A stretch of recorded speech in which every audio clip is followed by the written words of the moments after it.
Bom dia, pessoal do sexto ano. Tudo bem com vocês? Espero que sim, espero que seja tudo bem com vocês.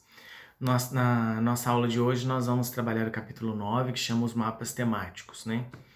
O tema, inclusive, ele é bem complexo, porque quando nós falamos em mapas temáticos, obviamente o nome, ele sugere que são mapas que têm um determinado tema, né? E óbvio que todo mapa ele vai ter um determinado tema, né? Porque quando você é, vê um título de um mapa, você vai lembrar isso das aulas anteriores, você vai lembrar que ele tem um tema, né? Então, esse capítulo ele chama de mapas temáticos, mas ele quer ressaltar que alguns mapas, eles são especiais. Alguns mapas, eles precisam, na verdade, serem entendidos como mapas que têm uma função prática, né, de entendimento de um tema muito complexo. Por isso que ele é chamado de mapa temático, tá? Bom, no início desse capítulo tem alguns elementos que são elementos que a gente chama de estatísticos, matemáticos e geográficos ao mesmo tempo, né? Que é o estudo de gráficos, tabelas, né, e mapas. Então, o nosso capítulo ele vai trabalhar um pouco com esses três elementos, né? Bom, eu quero ressaltar para vocês que os gráficos, eles são informações, como o próprio nome fala, né, informações gráficas, de visual, né? Então você tem que, assim como um mapa, para você fazer uma boa leitura do mapa, né, você precisa ver o título, a fonte, a orientação, a legenda, a escala. Um gráfico também ele precisa ter uma leitura cuidadosa para saber o que nós temos presentes nele. Então o título, né? Você começa observando o título e você começa também identificando a fonte, quem foi que fez. Então isso garante uma confiabilidade maior quando você observa um gráfico desse tipo. Nós temos alguns tipos de gráficos, né? E a própria apostila trabalha isso bastante, né? Na página 129, por exemplo, a gente tem alguns gráficos de colunas, né? Que você vai perceber que o gráfico ele mostra assim umas coluninhas ou umas torrezinhas, né? Ele é chamado de gráfico de coluna.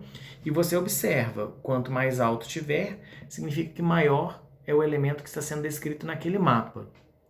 Quanto menor, menor é o elemento descrito naquele gráfico, perdão, né? Bom, por que eu estou falando isso? Porque a gente tem vários tipos de gráficos, né?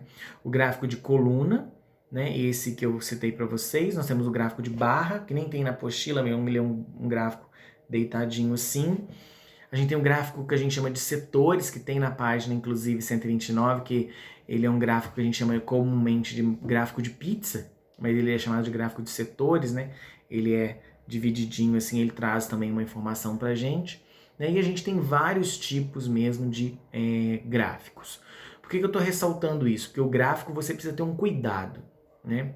Eu costumo dizer que um gráfico, um mapa ou uma tabela, independente de qual seja o elemento temático, ele vai aparecer sempre num jornal, num jornal televisivo, né? Vai aparecer também numa prova, vai aparecer numa reportagem de uma revista. Esses elementos, quando eles aparecem, eles não são para enfeitar a página ou enfeitar a imagem, não. Eles vêm para auxiliar na transformação, né, da informação que a gente precisa abstrair, entender. Né? Então, eles têm essa função, eles não são uma mera ilustração. Eles têm um objetivo, trazer uma informação. Então, isso serve para o gráfico, serve para a tabela, serve para o mapa, tá bom? Bom, outra coisa que a gente precisa entender, e a gente já tem trabalhado, né, do ponto de vista dos mapas, mas os mapas eles têm cores, eles têm símbolos, eles têm bolinhas, quadradinhos, né? Eles têm pontos, eles têm linhas, né? Esses elementos todos, né, eles são elementos que a gente vai chamar de representação cartográfica. Então eles têm por objetivo representar, né, auxiliar na confecção e na interpretação de um mapa. Então também, obviamente, vai ter um determinado objetivo.